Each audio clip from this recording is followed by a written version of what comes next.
Hi, I'm Pete Crean at the National World War II Museum. Japan's surrender aboard the USS Missouri is one of the most significant moments in world history, and it was all captured on film. On the morning of September 2, 1945, representatives of the Allied nations in Japan boarded Admiral Halsey's flagship, the USS Missouri, in Tokyo Bay. The ceremony was full of meaning, aimed to convey messages to the Japanese and to history. The Americans' uniforms were intentionally informal, in sharp contrast to the dress of the Japanese surrender delegation. Hanging behind the Allied formation was the American flag flown by Matthew Perry when he entered Tokyo Bay in 1853. In front of the formation, just behind General MacArthur, were two other generals, Jonathan Wainwright, the American commander in the Philippines when it surrendered in 1942, and Arthur Percival, the British commander in Singapore when it surrendered the same year. Both men were lean, the result of starvation and mistreatment at the hands of their Japanese captors. Throughout his captivity, Wainwright believed that he would be court-martialed for the largest surrender of American forces in history.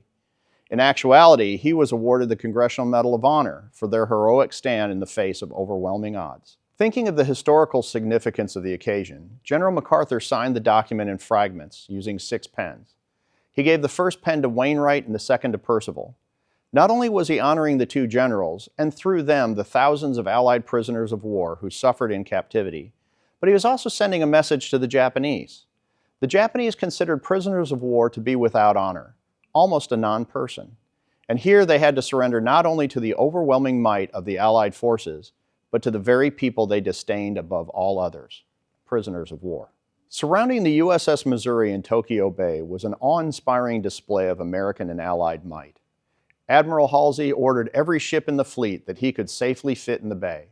Overhead was a seemingly endless stream of aircraft.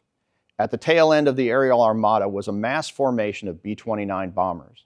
These were the same aircraft that had been firebombing Japanese cities for months, the types of planes that only weeks before had dropped the atomic bombs on Hiroshima and Nagasaki.